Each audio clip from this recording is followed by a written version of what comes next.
एक के बाद एक इतनी सारी बातें होने के बाद उनके अंदर गुस्से का लावा बन चुका था, जो अब किसी भी वक्त फटने वाला था। तुम लोगों की औकात सिर्फ बातें बनाने की है। ऐसी कार तो तुम सपने में भी नहीं खरीद सकते, इसलिए दूसरों पर उंगली उठा रहे हो।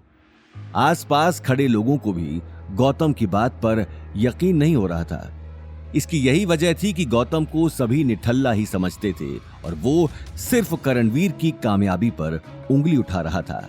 लेकिन गौतम ये बात बर्दाश्त नहीं कर पा रहा था। मुझसे उलझने की कोशिश मत करना बच्चे, मैं तुम्हें कहां भेजूंगा ये तुम सोच भी नहीं सकते। करणवीर की ये धमकी सुनकर गौतम खामोश होकर पीछे हट गया। उसी वक्त गायत्री देवी ने आगे आकर कहा, शनाया बेटा छोड़ो, इस फालतू आदमी की बातों पर ध्यान मत दो, इससे तो वैसे भी कुछ काम नहीं है। तुम जाओ गाड़ी चला कर देखो, आखिर तुम्हारे चाचा इतने प्यार से लेकर आए हैं। ये बात सुनते ही शनाया कार के अंदर जाकर बैठ गई। वो आज से पहले 2 करोड़ की स्पोर्ट्स कार में नहीं बैठी थी। देखते ही देखते उसने कार का एक्सेलरेटर दबा दिया और एक झटके में वहां से निकल गई। शनाया के जाते ही सभी लोग अग्रवाल हाउस के अंदर जाकर एक दूसरे से बात करने में बिजी हो गए। लेकिन गायत्री देवी और करणवीर का गुस्सा अभी तक ठंडा नहीं हुआ था। देखते ही देखते परिवार के बाकी लोग भी पार्टी की तैयारियों में बिजी हो गए।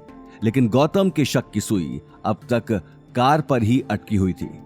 सभी के अंदर जाते ही उसने मुंशी जी को फोन पर कार और शनाया की लोकेशन के बारे में बता दिया।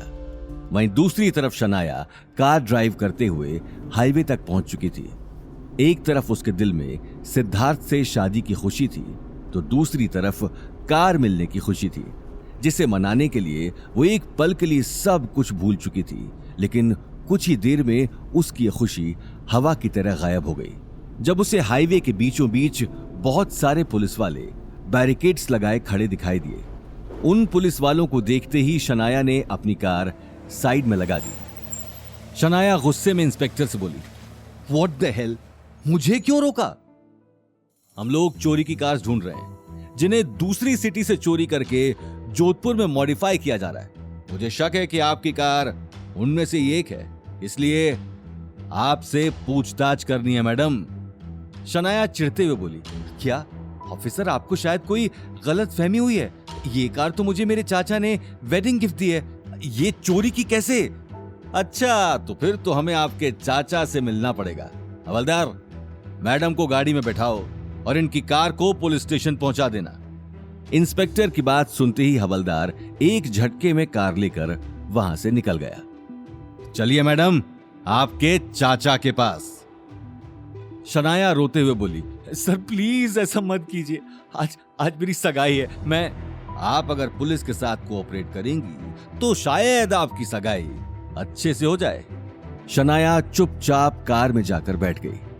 वहीं दूसरी तरफ शनाया को गए हुए लगभग 1 घंटे से ज्यादा हो चुका था।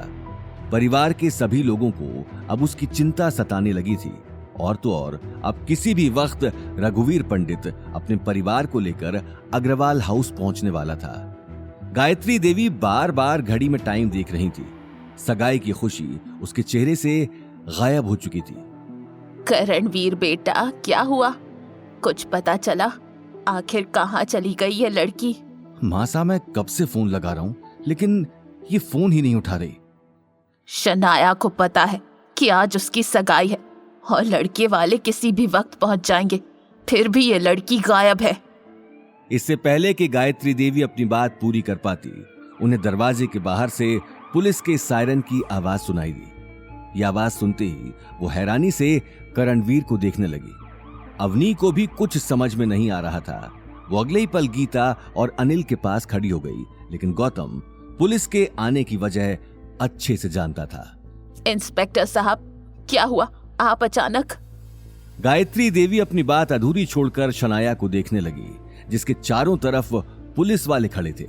करणवीर अग्रवाल कौन है तुम लोगों में से? ये सुनते ही गायत्री देवी हैरानी से करणवीर को देखने लगी।